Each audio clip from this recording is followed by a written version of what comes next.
Sweetlifers, so we're back with another Totem Planter segment. So what we're going to do today is we're going to actually plant it out. The setup for it is in another video, and I guess I'll call it the setup that controls everything using an app on your phone, where you can pick the lighting and you can pick the frequency at which it waters is on your app. And if you guys have any questions about the technical setup, I am absolutely happy to help with that. We have set it up right now so that we have 4 vertical and 8 at a slant. And we've got our grow lights roughly where we want them. I'm probably going to put this one up a little bit more just so that it can catch this top layer as well. For the lighting, we have it set up so that it's going to be on for 14 hours a day. And that's pretty normal for if you're doing houseplants. Oh, and to make things more fun, most people buy this because they want to use it for growing vegetables or growing even outdoor flowers. Well, because we are a houseplant shop and because we're a houseplant account, what we're going to do is we're going to use it to propagate houseplants. And we've got a whole bunch here that we're going to try out, and we're also going to try some Anthurium seeds as well and see what happens.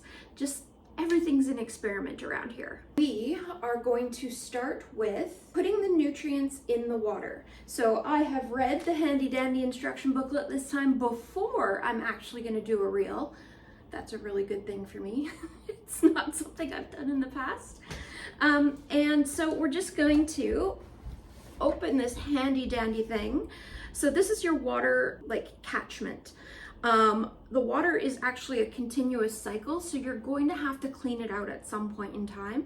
Just keep an eye on the color of it. Because it's moving water, there shouldn't be any algae in it. But there's a tubing system that pulls it up and into each of your plants. So it goes directly into the soil pods. It's got a fill line, so we've filled it up to the filled line, and we are using distilled water. So you can use pH adjusted tap water, but distilled water is just easier because then you don't have to mess around with acids and bases and try to get a buffer and all of that fun stuff. So according to the instructions, we have 2 different fertilizers here. I was really happy these were stored separately because when they're together, they degrade faster.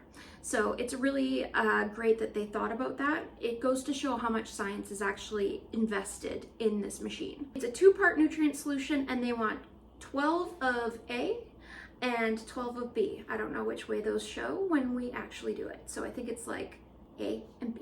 So there's a measure on the inside of this, so you can actually just, I think they squeeze. Nope, there's an actual thing inside here, which is preventing it from coming out. So, as I was saying, 12 of A and 12 of B. Now, you don't want to mix which caps you're using, so you're going to use this cap for A and the other cap for B. Pretty self-explanatory. There you go, and a couple drops for good measure, and then you just pour it in. A, and now B. All right, and that's 12. Now it doesn't say that you have to do this, but I brought a chopstick specifically so that I could do a little bit of mixing. Now there's a top up. When you do a top up of the fertilizer, you're probably going to do it once every 2 weeks or so, and it's going to be 5 milliliters per solution. So it's just a little top up, you're adding to it, you don't have to change the water out. You only need to change the water out when it looks truly not nice. So let's get planting. We have already pre-soaked our soil pods.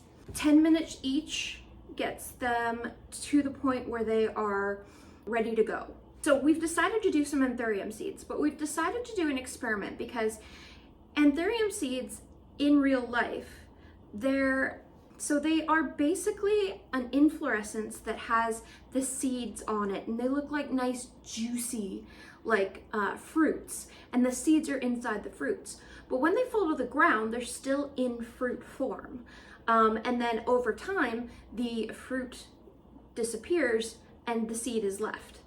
Well, when we do them in our homes, we just take the Anthurium seed, we squish the fruit and take out the Anthurium seeds. But we're going to try it where we're putting in seeds. These ones are seeds. I'm gonna put them here. So this is a net pot that's already inside, and I'm just gonna pop those in. They fit really snugly, so you don't have to worry too much about them moving around when the water comes through. And then, I think I just lost the fruit out of this one.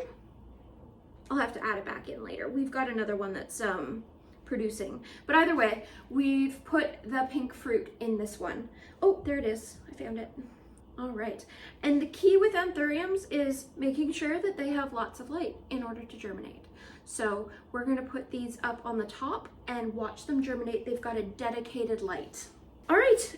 And now the rest. So excuse my dog. He's decided that he's going to help me with this reel. So you close the bottom because it doesn't work unless the bottom is closed. So I already told you that for light, I have it set up for 14 hours a day.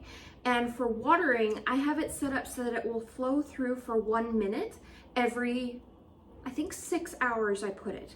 Now, for seeds that are really water dependent, so microgreens that require a lot more water, you're able to adjust each pod accordingly. So when we do put the microgreens in, which I'll show you in just a second, we'll be putting them in maybe 3 to 4 days.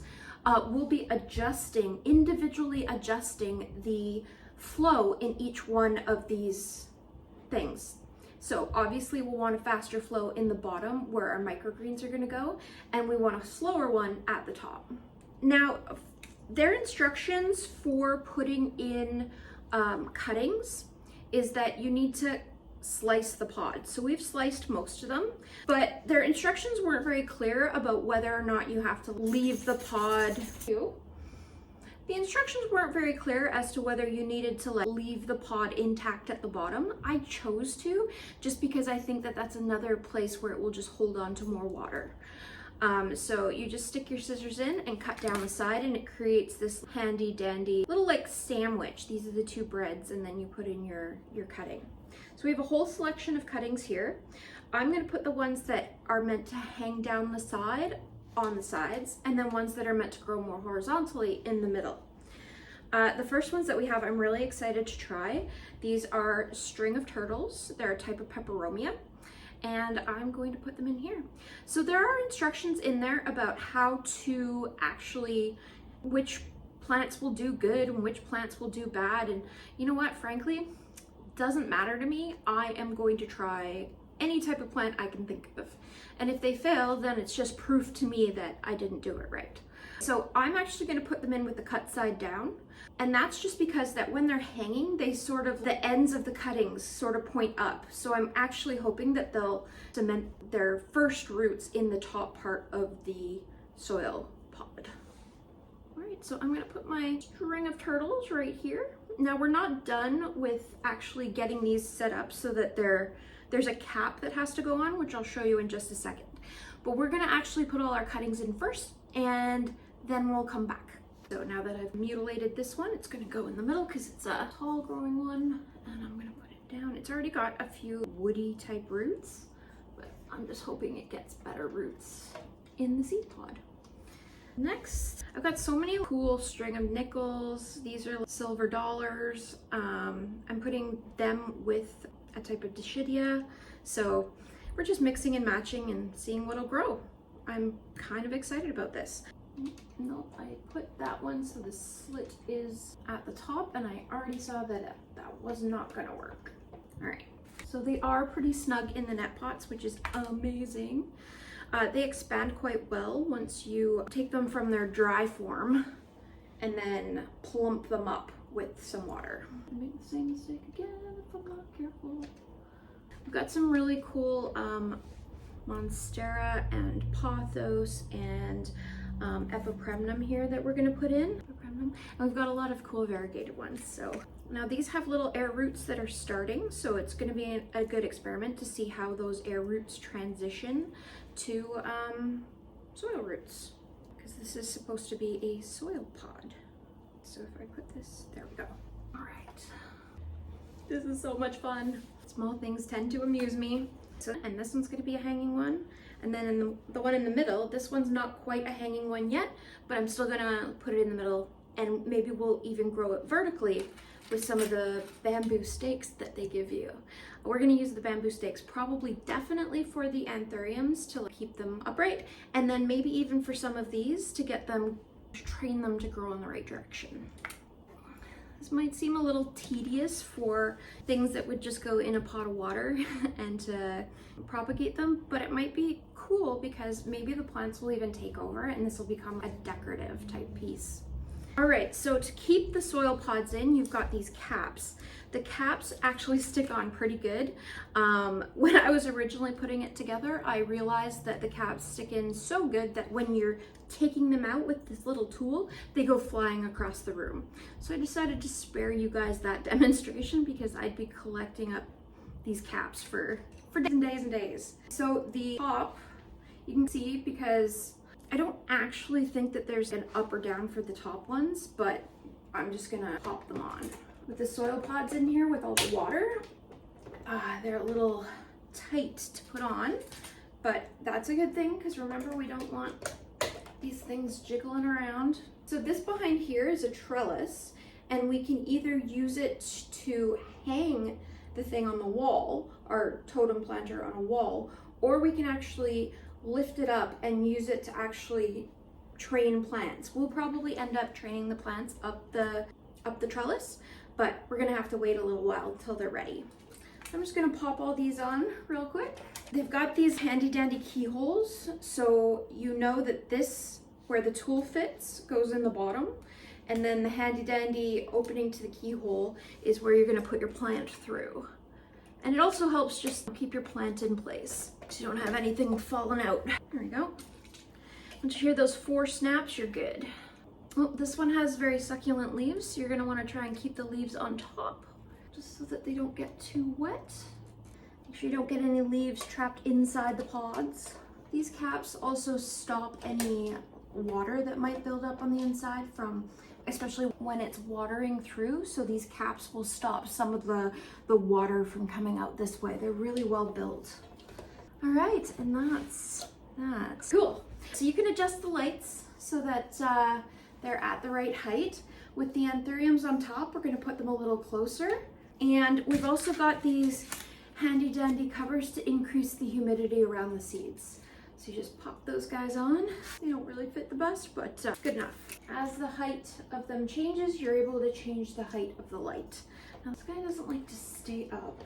I'm gonna need some sort of twist tie or something to tie it up because I know I need to tighten screws, but if I tighten the screws too tight for this one, then it just makes everything else harder to move and harder to manage. So I'm just gonna use probably a hair tie. Elastic. Oh, the light even came undone. Amazing. Murphy's Law. Something's gonna go wrong while I'm filming.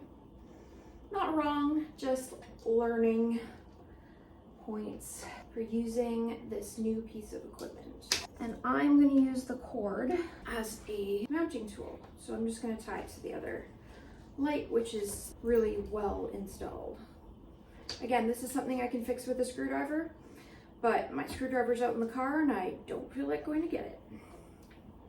Anyway, one more thing that I was hoping that we could cover before I sign off, and then we'll give you an update in a few weeks, is putting in the microgreen tray. So we've already got alfalfa seeds in there and we've got it sitting in our water cache pot. And what we're going to do next is we're going to just cover it up with this plastic humidity dome and wait for probably 3 to 4 days until the roots of the alfalfa have stuck into the bamboo pad. And then we can add it in to the slot. So the next time we do an update, you will actually see the microgreen module in the slot where it belongs and getting watered. We'll have to adjust the water at that point in time because it'll need more than what the houseplants need. The houseplants are able to take water just right out of the soil pod. So if it holds on to it for between 3 to 6 hours, then they'll be good to go. But again, we've got the light set at 14 hours a day, 8 hours or 10 hours off, 14 hours a day. And then we've got the water set to go 1 minute flowing through, nice stream, every 6 hours. So 4 times a day. It'll start the pump and the water will go up. So this is where we're at with the Totem Planter so far. It seems like a lot of work, but once you get the hang of it, you'll be able to move through the setup of the pods and things like that very quickly. I'm just fumbling through it for now. It's super easy to use if you consider that once you get used to it, it will be an amazing tool. We're just using it to propagate, and if the propagations go well, we may just leave them in there for a while and use it as a decor piece. Who knows? I guess we'll just have to wait and see. It's pretty exciting though. This is a Totem Planter. It was a Kickstarter, and I'm really happy with how it's turning out so far, but follow back for some more updates every couple of weeks or so we can see how it's doing. And in the meantime, follow for more plant talk.